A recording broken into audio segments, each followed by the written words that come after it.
Muy buenos días a todos, que el Señor les bendiga. Bienvenidos una vez más a la casa del Señor. Damos gracias a nuestro Padre Eterno por permitirnos en esta mañana venir a adorarle, venir a exaltarle, por darnos este privilegio tan grande de poder venir a escuchar su palabra y seguir siendo edificados en nuestro caminar con Él. Un saludo a las personas que se conectan en esta hora con nosotros. Iglesia COP, Casa de Oración Bíblica, les da la bienvenida una vez más a este domingo de alabanza al Rey de Reyes y Señor de los Señores. Amén. Así que le invito para que nos dispongamos y que podamos recibir la palabra que el Señor tiene para nosotros en esta mañana.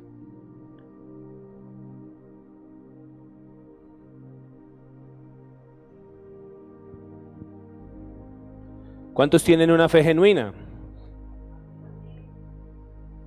Cuando yo digo que algo es genuino, es porque es real y es evidente, ¿cierto? De que es genuino. Por ejemplo, cuando alguien compra una escultura o una pintura, algo de arte, cuando es genuino eso tiene unas marcas, ¿no? Tiene la firma del autor, ¿cierto? Y eso corrobora que es una escultura o una obra de arte genuina. O pongámoslo algo más como algo más del diario vivir. ¿A cuántos les han pasado un billete falso? Yo creo que a muchos, ¿cierto? Muchos hemos pasado por ahí. Y aparentemente uno mira el billete y parece genuino, ¿no? Pero cuando uno lo examina un poco más, se da cuenta de que el billete tiene ciertas características, ¿no? Ciertas marcas. Tiene ciertas evidencias para que uno corrobore si el billete está bueno o no. Por eso en esta mañana, continuando con la serie de cómo vivir la vida cristiana, quiero continuar hoy con el tema una fe genuina. Una fe genuina.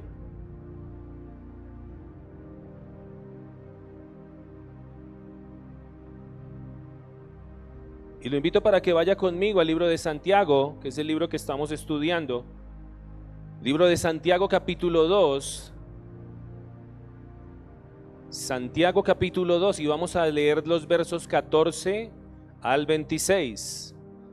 Voy a estar usando la versión Reina Valera. Cuando vaya a usar otra versión, yo se las leo desde acá para que ustedes estén atentos. En un mundo como el de hoy, en donde abundan las religiones, hoy en día abundan las religiones, ¿no? Muchas religiones, en donde tantas personas profesan tener fe en algo y muchas otras dicen tener una fe verdadera, se hace necesario exponer a la luz de las Escrituras lo que significa o la evidencia de lo que es tener una fe genuina o una fe verdadera. Por eso hacía la pregunta, ¿cuántos creen tener una fe genuina, una fe verdadera? Ya menguaron los amén. Vamos a mirar a la luz de las Escrituras para evidenciar si esa fe verdaderamente es genuina. Incluso muchas personas que están en las congregaciones no saben examinar su vida para saber si su fe es una fe genuina o por el contrario, su fe es una fe falsa. A través de la carta de Santiago, el Espíritu Santo pone en evidencia lo que es la vida de un verdadero cristiano. Por eso el nombre de la serie. ¿Cómo es el nombre de la serie? ¿Cómo vivir la vida cristiana? Santiago continúa su serie de pruebas mediante las cuales sus lectores pueden evaluar si su fe es una fe genuina o es una fe falsa. La evidencia de las obras, la conducta justa que obedece a la palabra de Dios y manifiesta una naturaleza que se traduce en una vida piadosa, como lo dice Santiago 1, 22 al 25. No lo busque, mire lo que dice. pero sed hacedores de la palabra y no tan solamente oidores, engañándoos a vosotros mismos. Porque si alguno es oidor de la palabra, pero no hacedor de ella, este es semejante al hombre que considera en un espejo su rostro natural, porque él se considera a sí mismo y se va y luego olvida cómo era. Mas el que mira atentamente en la perfecta ley de la libertad y persevera en ella, no siendo oidor olvidadizo, sino hacedor de la obra, este será bienaventurado en lo que hace. Alguien decía que el libro de Santiago lo llaman el libro de las pruebas, de las evidencias. Por eso, si usted no conoce muy bien acerca de la fe y quiere aprender verdaderamente lo que es un verdadero cristiano, lo invito a que en esta semana le esté leyendo esta carta, la carta de Santiago, para que usted se ilustre y se pueda alimentar de lo que verdaderamente significa ser un cristiano, y por qué no, pueda ser allí redarguido y pueda enderezar tal vez su camino como Dios quiere. Amén. Dice la Escritura en Santiago 2, verso 14 en adelante. Dice la palabra del Señor: hermanos míos, ¿de qué aprovechará si alguno dice que tiene fe y no tiene obras? ¿Podrá la fe salvarle? Y si un hermano o una hermana están desnudos y tienen necesidad del mantenimiento de cada día, y alguno de vosotros le dice: id en paz, calentados y saciados, pero no les dais las cosas que son necesarias para el cuerpo, ¿de qué aprovecha? Así también la fe, si no tiene obras, es muerta en sí misma. Pero alguno dirá: tú tienes fe y yo tengo obras. Muéstrame tu fe sin tus obras y yo te mostraré mi fe por mis obras. Tú crees que Dios es uno, bien haces. También los demonios creen y tiemblan. Mas ¿quieres saber, hombre vano, que la fe sin obras está muerta? ¿No fue justificado por las obras Abraham, nuestro padre, cuando ofreció a su hijo Isaac sobre el altar? ¿No ves que la fe actuó juntamente con sus obras y que la fe se perfeccionó por las obras? Y se cumplió la escritura que dice: Abraham creyó a Dios y le fue contado por justicia, y fue llamado amigo de Dios. Vosotros veis, pues, que el hombre es justificado por las obras y no solamente por la fe. Asimismo también Rahab, la ramera, no fue justificada por obras cuando recibió a los mensajeros y los envió por otro camino. Porque como el cuerpo sin espíritu está muerto, así también la fe sin obras está muerta. Amén y amén. Vamos a orar. Señor amado, te damos gracias una vez más por permitirnos adorarte, honrarte, exaltarte, Rey de Gloria. Y queremos disponer nuestra mente y nuestro corazón delante de ti para recibir tu palabra. Bendito Dios de gloria, te pedimos perdón por nuestros pecados, por cualquier cosa que haya contristado tu presencia. Y te pedimos tu favor, tu gracia, tu misericordia, bendito Dios. Porque sabemos que el único que puede revelar a nuestras vidas la Escritura eres tú, a través de tu Espíritu Santo. Por eso, bendito Rey de Gloria, pongo delante de ti mi vida, la vida de este pueblo, Señor, y te pedimos tu favor. Que tu Espíritu Santo abra nuestro entendimiento una vez más, para que podamos recibir esta palabra, pero no solamente recibirla, sino que podamos hacer algo con ella, ponerla por obra. Te damos gracias, bendito Rey, en el nombre de Cristo Jesús. Amén y amén.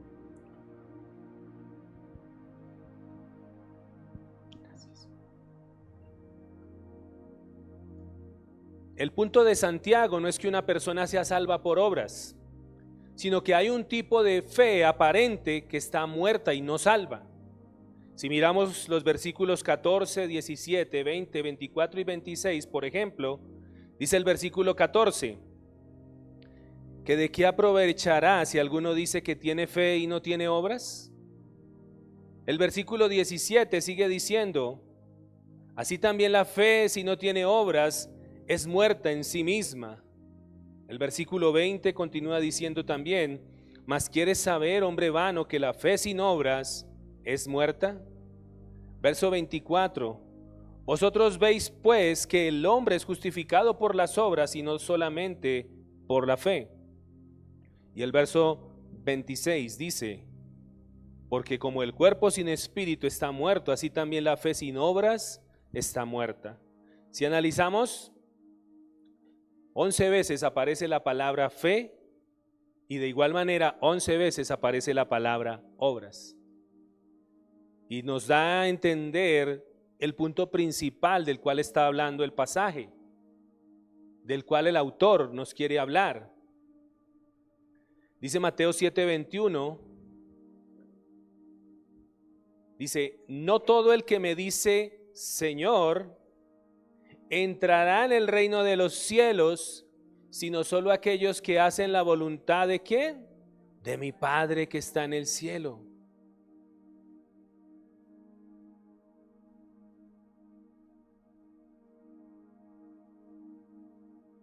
Mateo 13, 18 al 23, en la traducción lenguaje actual, mire lo que dice.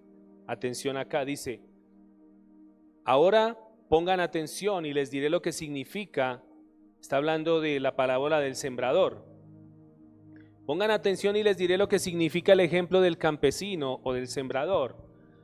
Hay algunos que escuchan el mensaje del reino de Dios, pero como no lo entienden, el diablo viene y hace que lo olviden. Estos son como las semillas que cayeron junto al camino.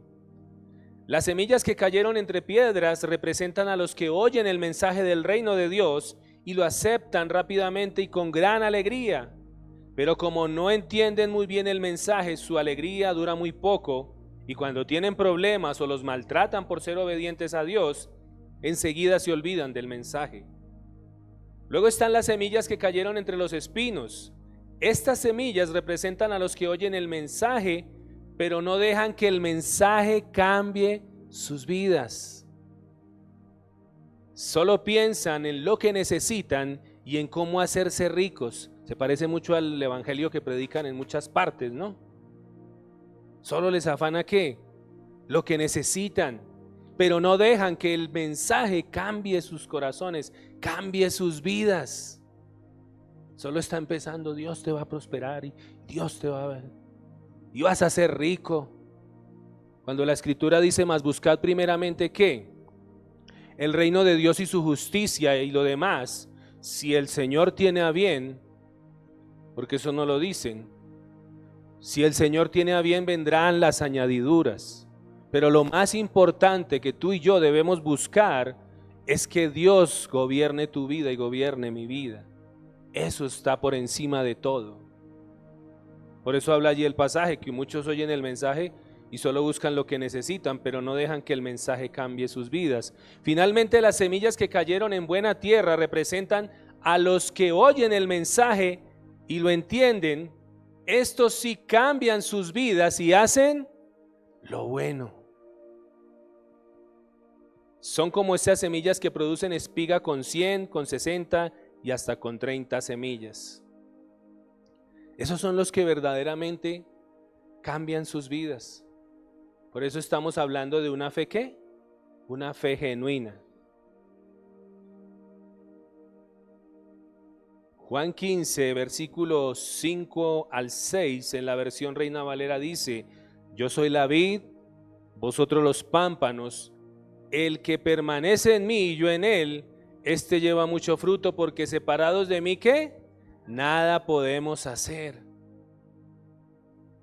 El que en mí no permanece será echado fuera como pámpano y se secará, y los recogen y los echan en el fuego y arden. Qué tremendo, ¿no? Ahí hay una advertencia de juicio. El que no permanece ¿en quién? En Cristo. El que no persevera, el que no, como de eso él dice: yo soy la vid, ustedes los pámpanos, pero el deseo de Dios es que nosotros demos ¿qué? Fruto. Por eso dice que el que no permanece, dice que se seca. ¿Cuántos sabemos que si nos separamos del Señor, nuestra vida se empieza a secar, espiritualmente hablando? Eso es así. Y es tan sutil como cuando usted se levanta el domingo y dice, qué pereza ir a la iglesia. Así de sutil es. Y por ahí empieza. Entonces no fui el domingo, ya me dio pereza orar, ya me dio pereza leer la palabra, y así una cosa tras otra, hasta que finalmente termina seco. ¿Y qué dice allí? Que los que se secan los recogen y los echan ¿en qué? En el fuego. Son los que tal vez siguen su vida a su manera y nunca quieren un compromiso real con el Señor. Es posible que Santiago les escribiera a judíos que habían abandonado la justicia por obras del judaísmo, pero en cambio habían abrazado la idea errónea de que, dado que las obras justas y la obediencia a la voluntad de Dios no eran eficaces para la salvación, no eran necesarias en absoluto. Recuerde que el contexto del libro de Santiago le escribe a los judíos de que se esparcieron, ¿no?, en esa persecución. Y estos eran judíos que venían con todas esas tradiciones, con todos esos lineamientos, reglamentos, pero ellos tenían su confianza puesta en que por obedecer la ley, ellos eran declarados justos ante los ojos de Dios. Y cuando vienen y reciben el evangelio, que es por gracia, porque por gracia sois salvos por medio de la fe, y esto no de vosotros, porque es que es don de Dios, es un regalo. Entonces estos hombres empiezan como a decir, bueno, pero si las obras no son necesarias, entonces pues no vamos a hacer obras. Y es a eso a lo que se está refiriendo Santiago, y por eso les escribe. De este modo, ellos redujeron la fe a una simple aprobación intelectual de los hechos de Cristo.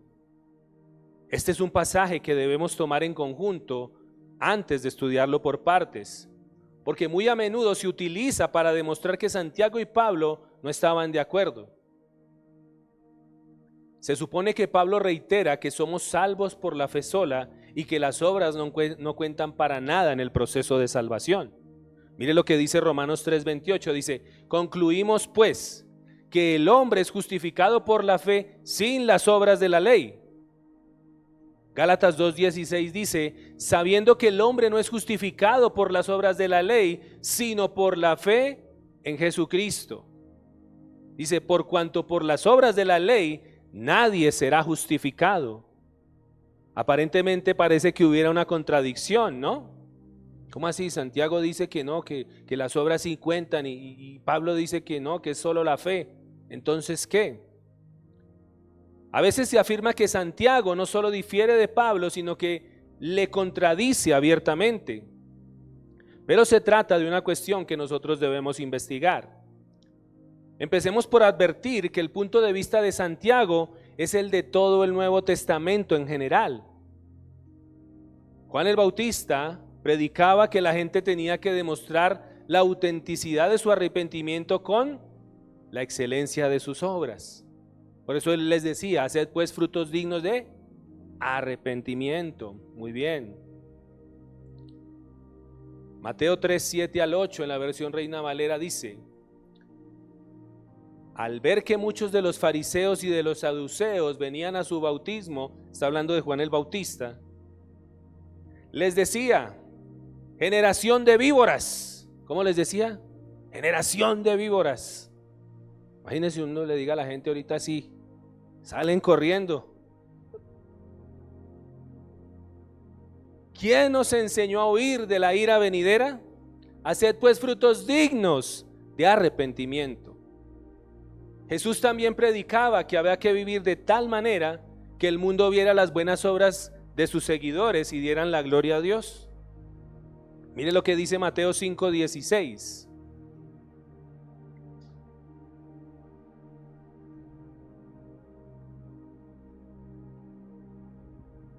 Mateo 5, versículo 16.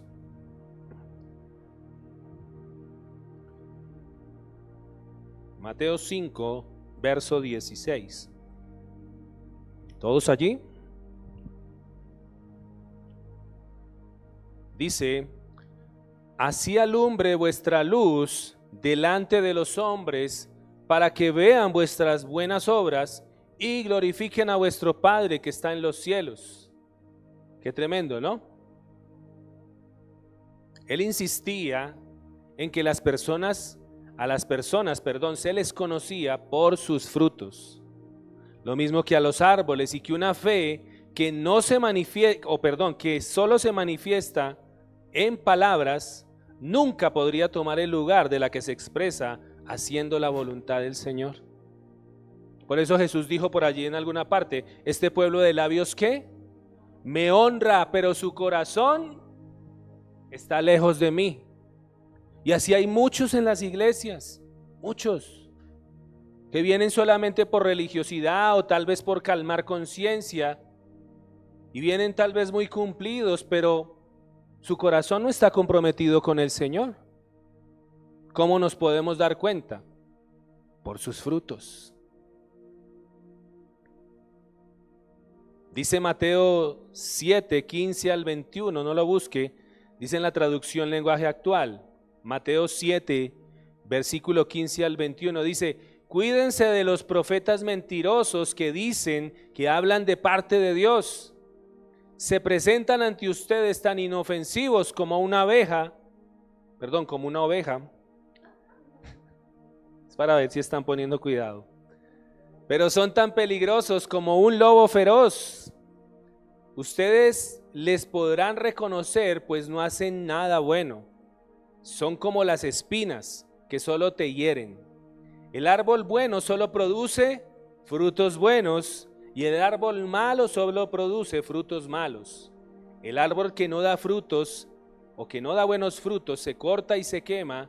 Así que ustedes reconocerán a esos mentirosos por el mal que hacen. Y atención acá, no todos los que dicen que yo soy su Señor y dueño entrarán en el reino de Dios. Eso no es suficiente. Antes que nada, deben obedecer los mandamientos de mi Padre que está en el cielo. En muchos lugares, sobre todo recuerdo cuando empezamos en el Evangelio, ¿a cuántos les hicieron hacer oración de fe? ¿Y usted qué creía? ¿Que con la oración de fe ya tenía, sí o no? Eso era así. ¿Quién viene por primera vez? Yo. Repita después de mí: Señor Jesús, te entrego mi vida, te entrego mi corazón. Y mucha gente pensaba que eso era todo, que era como una fórmula mágica, ¿no? Hago mi oración de fe y ya, soy salvo, siempre salvo. Pero mucha gente pone énfasis solamente a eso y creen que con hacer una oración de fe ya son salvos. Pero si nosotros miramos a la luz de la Escritura, ¿qué dice el pasaje? Dice que no todo el que me diga ¿qué? Señor, Señor, entrará en el reino de los cielos, sino el que hace la voluntad de... Eso nos habla de ¿qué? De obras. Por eso estamos hablando de una fe genuina.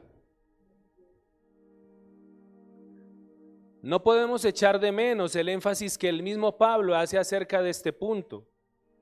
Por muy doctrinales y teológicas que nos parezcan sus cartas, no dejan nunca de terminar con una sesión en la que se insiste en las obras como la expresión de la fe cristiana.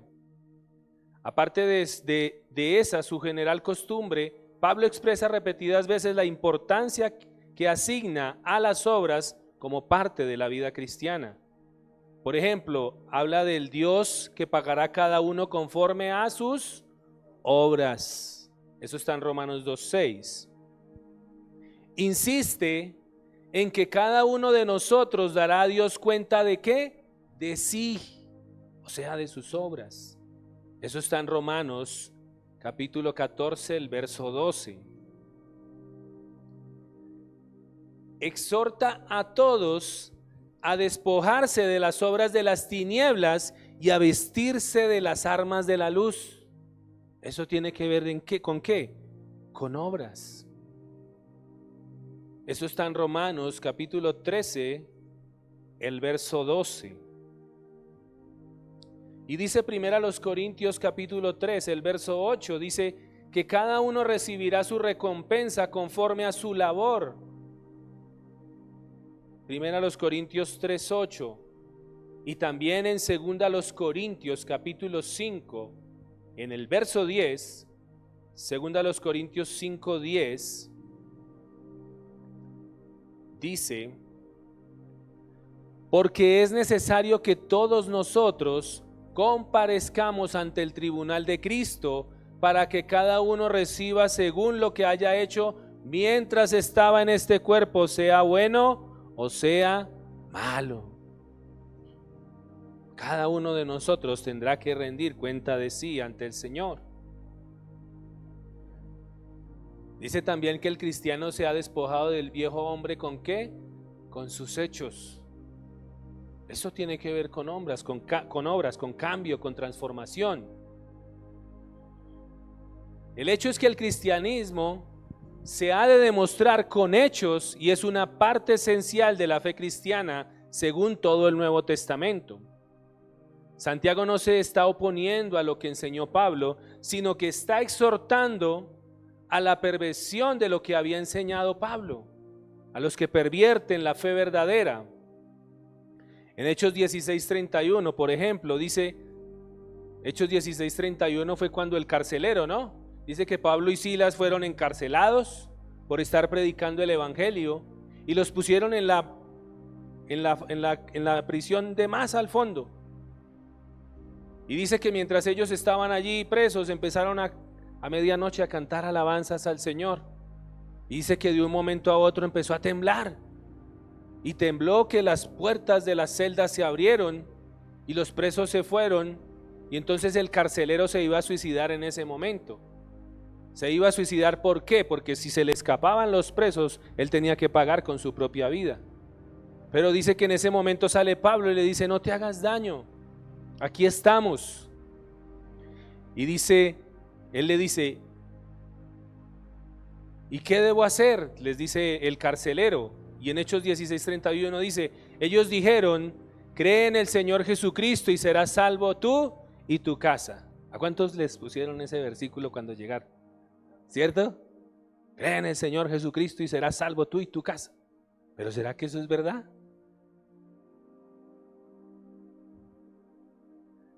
¿Pero será que eso es verdad? Vamos a ver a través de la palabra. Eso depende del sentido que nosotros asignemos o apliquemos a esta demanda que hace el pasaje. Es importante para un correcto entendimiento de lo que significa creer. Por eso, cree en el Señor Jesucristo, pero ¿qué significa creer? Esa palabra es importante allí. Por eso es que es bonito cuando tú estudias la Escritura, que si hay una palabra que se repite, como lo vimos ahorita en el pasaje que estamos leyendo, la fe y las obras, la fe y las obras, que tú medites, estudies en esa, ¿qué quiere decir esa palabra? Porque allí le va a dar más sentido a todo el texto que estás leyendo. Hay una manera de creer que es puramente intelectual. Por ejemplo,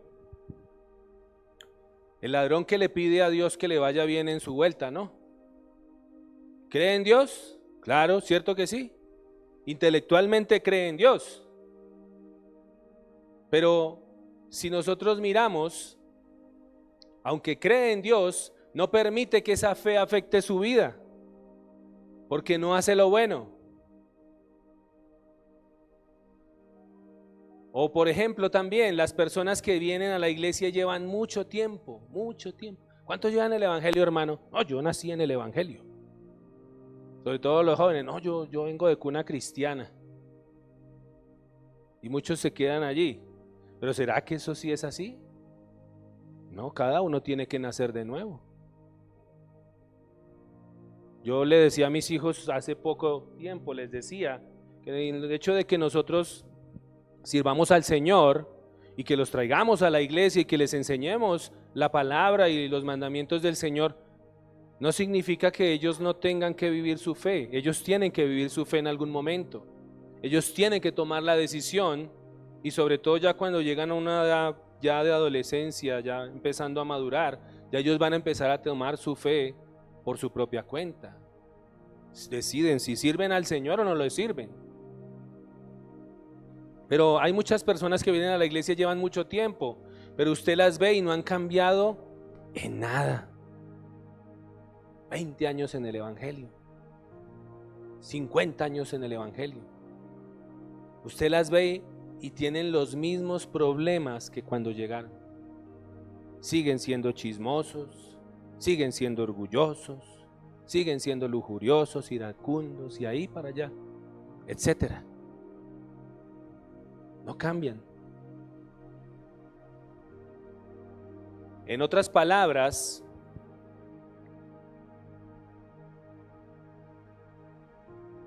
lo que la palabra de Dios dice, en otras palabras, acepto lo que la palabra de Dios dice, lo apruebo, pero no tiene ningún efecto en mí. A lo que Santiago se opone es a la clase de creencia que consiste en aceptar un hecho sin dejarle que tenga la más mínima influencia en nuestra vida. Eso es a lo que se está refiriendo Santiago aquí en la carta.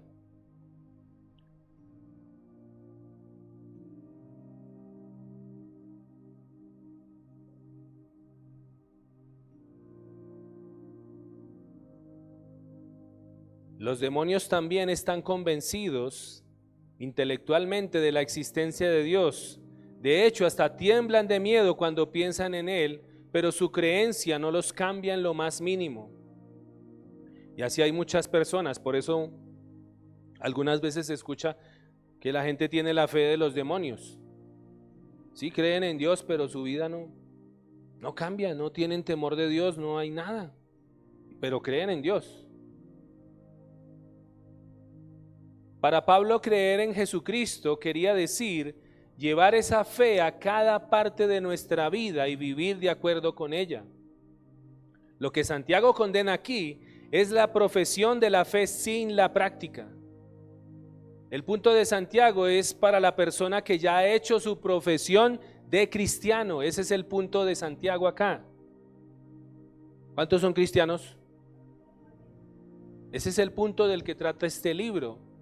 Porque cuando Pablo habla allí en Romanos de que es por la fe que somos salvos, está hablando para las personas que están apenas empezando y son conscientes de que no merecen nada de Dios, solo merecemos el juicio, pero por la fe en esa misericordia y esa gracia que Dios tuvo, pudieron recibir la salvación. Pero el punto de Santiago es para aquel que ya se ha profesado ser cristiano. La persona que confiesa haber recibido ya el perdón y se encuentra en una nueva relación con Dios. Tal persona, manifiesta Santiago, con toda la razón, debe vivir una vida nueva. Por eso dice allí un pasaje que las cosas viejas pasaron aquí, todas son hechas ¿qué? Nuevas. Aquel que verdaderamente ha nacido de nuevo tiene que tener una vida transformada.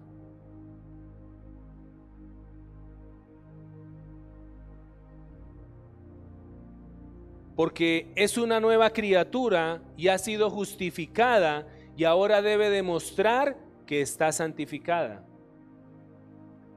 Dice el verso 14 de Santiago 2, dice: hermanos míos, ¿de qué aprovechará si alguno dice que tiene fe y no tiene obras? ¿Podrá la fe salvarle?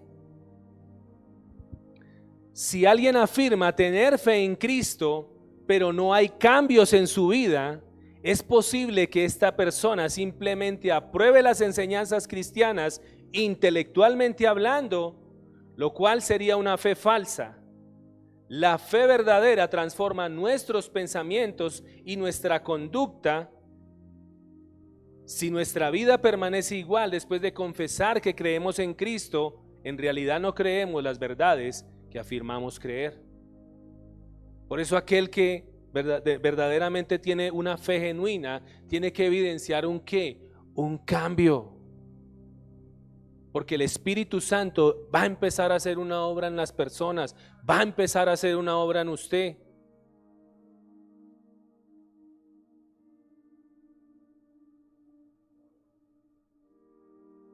Dice el verso 15 y 16, allí continuando, dice: y si un hermano o una hermana están desnudos y tienen necesidad del mantenimiento de cada día, y alguno de vosotros le dice: id en paz, calentados y saciados, pero no les dais las cosas que son necesarias para el cuerpo, ¿de qué aprovecha? Santiago ilustra su punto con una comparación entre la fe sin obras y las palabras de compasión sin los actos de compasión. ¿De qué nos sirve? Dice, ¿de qué le sirve a usted? Hermano, Dios le bendiga. Hermano, cuídese, abríguese bien, aliméntese, y el hermano con una necesidad bien berraca. Esa clase de comparación está haciendo, o sea, son palabras que vacías, no tienen hechos que respalden esas palabras que está diciendo. Me recuerda el pasaje del juicio final en Mateo 25:31. Voy a leerlo. Mateo 25:31.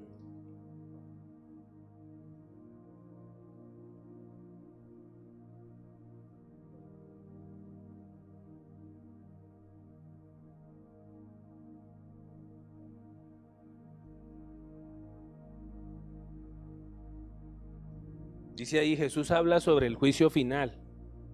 Dice, cuando el Hijo del Hombre venga en su gloria y todos los santos ángeles con él, entonces se sentará en su trono de gloria y serán reunidas delante de él todas las naciones, todas. Ahí entran todos. Por eso habla del juicio final. Todas las naciones, dice, y apartará los unos de los otros, como aparta el pastor a las ovejas de los cabritos.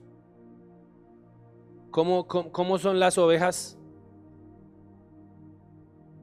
Aquí están las ovejas, vea. Diga, ve. Están las ovejas, amén. Las ovejas son las que se dejan guiar. Las ovejas son las que están caminando allí en pos de su pastor, ¿cierto? ¿Y cómo son los cabritos? Los cabritos no quieren obedecer a Dios. Ellos quieren hacer su vida a su manera. Están en la iglesia, brincan por aquí, brincan por allá. Se congregan aquí, después se van para otra iglesia. Esos son los cabritos, los que nunca se sujetan, los que nunca quieren someterse a la voluntad de Dios. Esos son los cabritos. Pero si nosotros miramos el contexto de este pasaje, el contexto nos habla de las parábolas desde el capítulo 24, desde el verso 42, dice: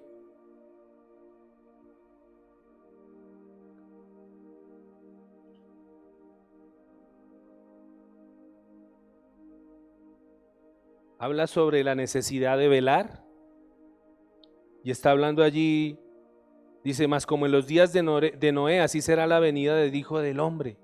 Dice que algunos estarán comiendo, bebiendo, casándose, dándose en casamiento.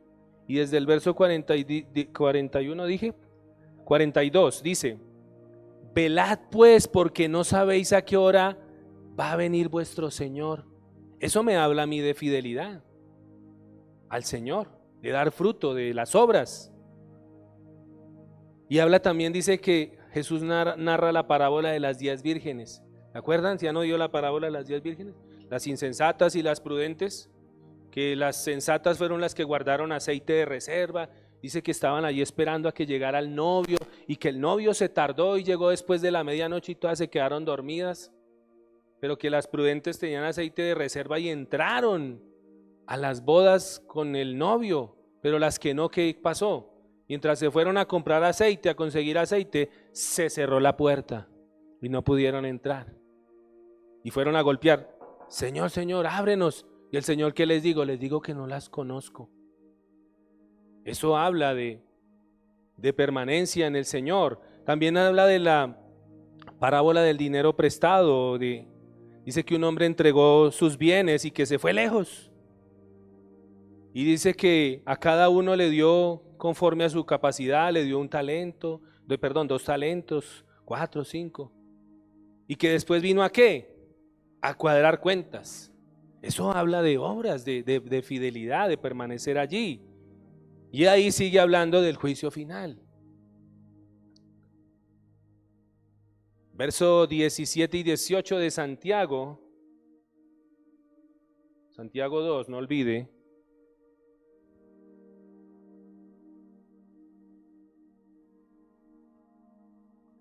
dice, así también la fe, si no tiene obras, es muerta en sí misma. Pero alguno dirá, tú tienes fe y yo tengo obras. Muéstrame tu fe sin tus obras y yo te mostraré mi fe por mis obras. Quiero leerlo en la traducción lenguaje actual, que está un poco más claro.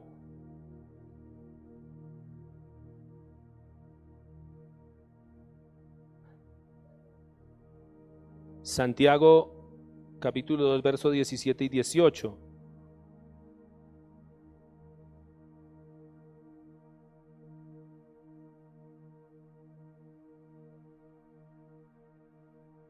En la traducción lenguaje actual, mire cómo dice, lo mismo pasa con la fidelidad a Dios. De nada nos sirve decir que le somos fieles si no hacemos nada que lo demuestre. Qué tremendo, ¿no? Por eso estamos hablando de la fe ¿qué? Genuina, la fe verdadera, no la fe intelectual.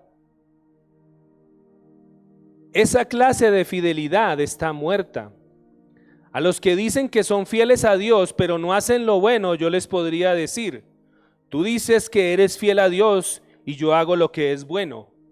Demuéstrame que es posible ser fiel a Dios sin tener que hacer lo bueno. ¿Será que es posible ser fiel a Dios sin tener que hacer lo bueno? No es posible. Usted puede decir que tiene fe en Dios, pero si sus obras no lo demuestran, por eso dice aquí en esta traducción, demuéstrame que es posible ser fiel a Dios sin tener que hacer lo bueno. Es imposible. Tenemos que hacer lo bueno. Y yo te mostraré que soy fiel a Dios por medio del bien que te hago.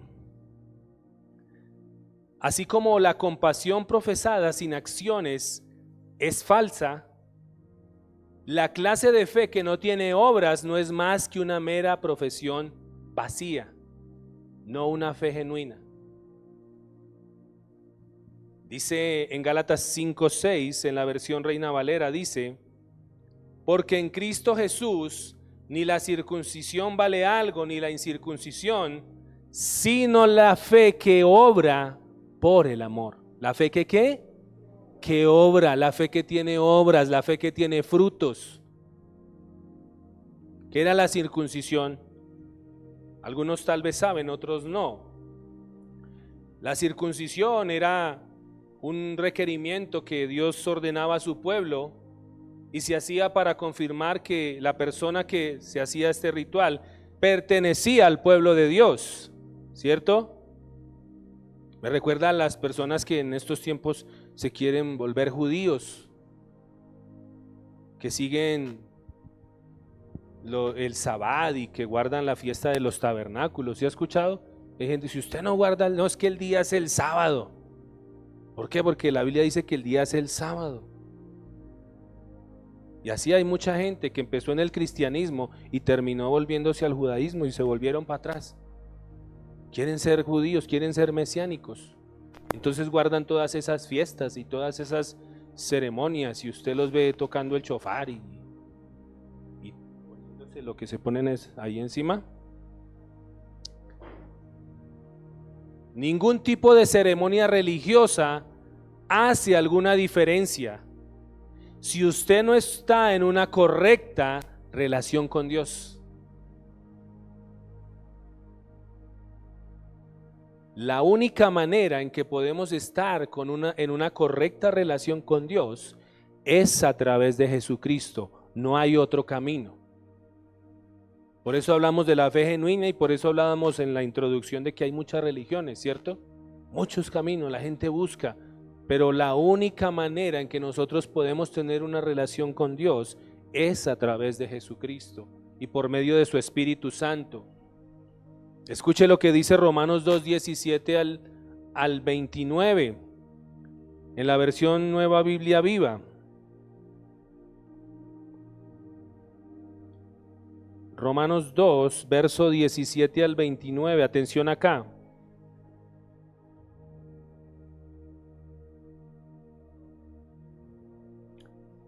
En la versión Biblia libre. Dice, 17 al 29 dice, ¿qué hay de ti que te llamas judío? confías en la ley escrita y te jactas de tener una relación especial con Dios, conoces su voluntad, haces lo recto porque has aprendido de la ley. Estás completamente seguro de que puedes guiar a los ciegos y que eres luz para los que están en oscuridad. Crees que puedes corregir a los ignorantes y que eres un maestro de niños, porque conoces por la ley toda la verdad que existe. Y si estás tan afanado en enseñar a otros, ¿por qué no te enseñas a ti mismo? Puedes decirle a la gente que no robe, pero ¿estás tú robando? Puedes decirle a la gente que no cometa adulterio, pero ¿estás tú adulterando? Puedes decirle a la gente que no adore ídolos, pero ¿profanas tú los templos? Te jactas de tener la ley, pero ¿acaso no das una imagen distorsionada de Dios al quebrantarla?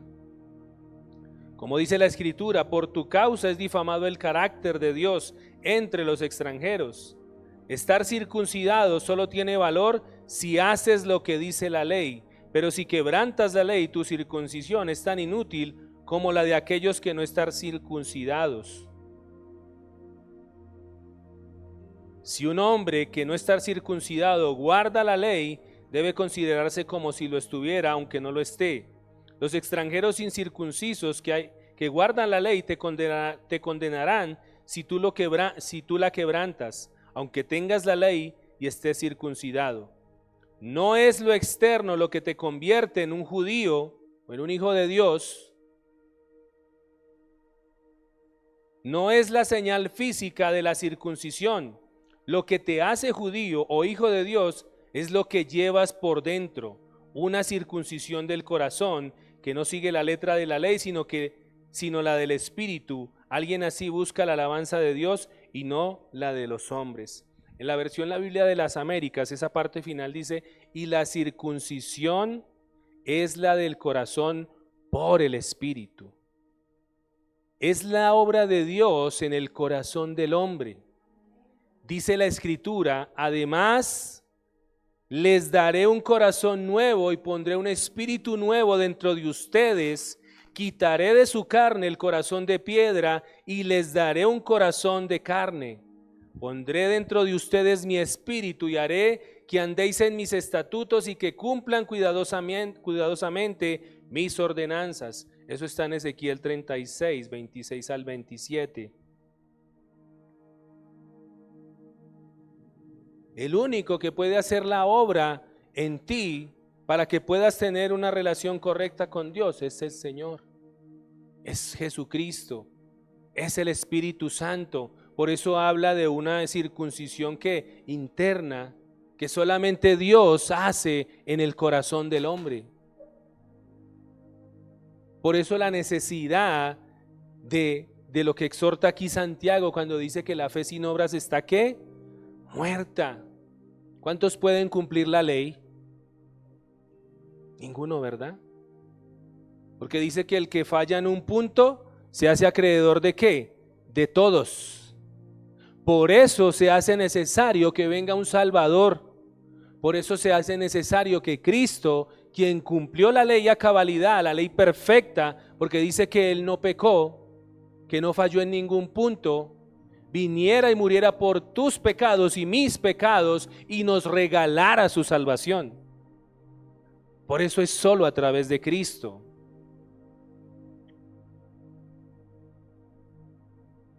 Dice en el versículo 19, dice de Santiago 2, dice, tú crees que Dios es uno, bien haces, también los demonios creen y tiemblan. Los demonios son ortodoxos en su doctrina, ¿sí sabían, no? Que los demonios son ortodoxos en su doctrina. Ellos saben de la existencia de Dios y conocen muchas cosas. Por ejemplo, en Mateo 8, 28 al 29, dice que cuando Jesús llegó a la región de Gadara, que está en la otra orilla del lago, dice que 2 hombres que tenían demonios salieron de entre las tumbas y que eran tan peligrosos que nadie podía pasar por ese camino. Cuando los 2 hombres se acercaron a Jesús, los demonios gritaron, Jesús, Hijo de Dios, ¿qué vas a hacernos? ¿Vas a castigarnos antes del juicio final? Qué tremendo, ¿no? Ellos ya saben muchas cosas. Dice también que cuando los demonios salían de la gente gritaban: tú eres el Hijo de Dios. Eso gritaban los demonios. Ellos tienen cierto conocimiento de Dios, pero lo aborrecen. Por eso hablamos que la fe sin obras está muerta, y hablamos de que mucha gente tiene la fe de los demonios, una fe intelectual, pero que no obedece a Dios. Verso 21 y 25 de Santiago 1 dice: ¿no fue justificado por las obras Abraham nuestro padre cuando ofreció a su hijo Isaac sobre el altar? ¿No ves que la fe actuó juntamente con sus obras y que la fe se perfeccionó por las obras? Y se cumplió la escritura que dice: Abraham creyó a Dios y le fue contado por justicia y fue llamado amigo de Dios. Vosotros veis pues que el hombre es justificado por las obras y no solamente por la fe. Asimismo también Rahab la ramera no fue justificada por obras cuando recibió a los mensajeros y los envió por otro camino. Santiago presenta dos ilustraciones del punto de vista en el que está insistiendo. Abraham es el gran ejemplo de la fe, amén. Es nuestro gran ejemplo de fe, aunque nuestro máximo ejemplo, ¿quién es? Jesucristo. Pero Abraham es un gran ejemplo de fe, pero él exteriorizó o hizo evidente, o en otras palabras, hizo que su fe se viera cuando estuvo dispuesto a sacrificar a su único hijo Isaac, cuando entendió que Dios se lo demandaba. Allí él exteriorizó su fe, la hizo ver en obediencia a lo que Dios le demandaba. Por eso hablamos de una fe ¿qué? Una fe genuina, una fe que produce ¿qué?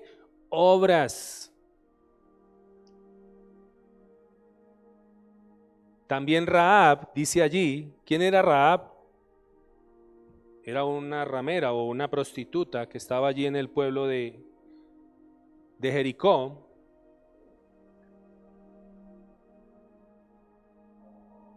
Y dice que esta mujer estaba allí y vinieron los espías a mirar cómo estaba el terreno, cómo era la guardia y todo el tema, y ellos llegaron allí y dice que ella los recibió y los escondió, y que más adelante ella profesa su fe en Dios, profesa su fe en el Dios de Israel. Pero por otra parte, ella era una figura famosa, y en las leyendas judías dice que dio refugio a los espías israelitas que habían ido a observar la tierra prometida, y según los estudiosos de la escritura dicen que Rahab profesa y se convierte a la fe judía, se casa con Josué, y que fue una antepasada directa de muchos sacerdotes y profetas, y en la línea o en la genealogía de Jesús. Dice Josué 2:11 en la versión Reina Valera, dice: oyendo esto, está hablando ella, dice: ha desmayado nuestro corazón, ni ha quedado más aliento en hombre alguno por causa de vosotros, porque el Señor vuestro Dios es Dios de arriba en los cielos y abajo en la tierra. Esa fue la declaración de Rahab. Por medio de lo que hizo Rahab, ella demostró su fe por el trato que le dio a los espías. ¿Eso qué deja ver? Obras. Si Rahab no hubiera tenido fe, nunca habría corrido al riesgo de comprometer su futuro con la suerte de Israel. Por ejemplo, ¿cuántos hemos oído de hombres que han cometido grandes crímenes? ¿Se han escuchado a veces esos asesinos seriales y todo eso? ¿Sí? ¿Cuál es la evidencia de su fe? Cuando un hombre verdaderamente se ha arrepentido, ¿qué vemos? Un hombre de esos que está verdaderamente arrepentido, ¿qué hace? Se arrepiente, colabora con la justicia, ¿cierto? Si tiene que ir a pedirle perdón a los familiares. Recuerdo hace poco que con mi esposa decía un hombre allá de Estados Unidos que mató como a 20 personas, jóvenes y niños, y hizo un poco de cosas. Pero dice que este hombre verdaderamente al final de sus días se arrepintió. ¿Por qué? Porque él colaboró mucho con la justicia, contó todo lo que hizo, pero en últimas le decía a la gente, le decía, mire, yo sé que lo que yo hice no tiene perdón de nadie. Reconocía su falta, reconocía que necesitaba acercarse al Señor. Contrario a otros hombres, ¿no? Que cuando los cogen y los hacen pagar, ellos no colaboran, ¿no? O tal vez colaboran, pero si les colaboran a ellos, ahí no hay un arrepentimiento genuino, no hay un arrepentimiento verdadero. Amén.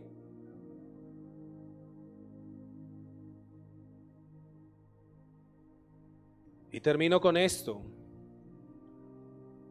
Una vida bien equilibrada, en una vida bien equilibrada debe haber fe y obras. Es solamente en las obras como se muestra y se demuestra la fe. Por eso allí Santiago nos dice que la fe sin obras está ¿qué? Muerta, no sirve de nada.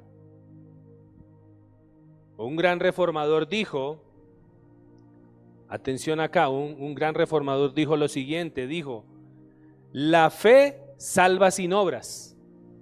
O sea, la fe nos salva sin las obras, porque no somos salvos por las obras. ¿Somos salvos por qué? Por la fe en Cristo. Pero la fe que es salva, la fe que es genuina, va siempre seguida de las obras. Amén. Lo vemos muy evidente. Recuerdo también un pasaje por acá en Lucas.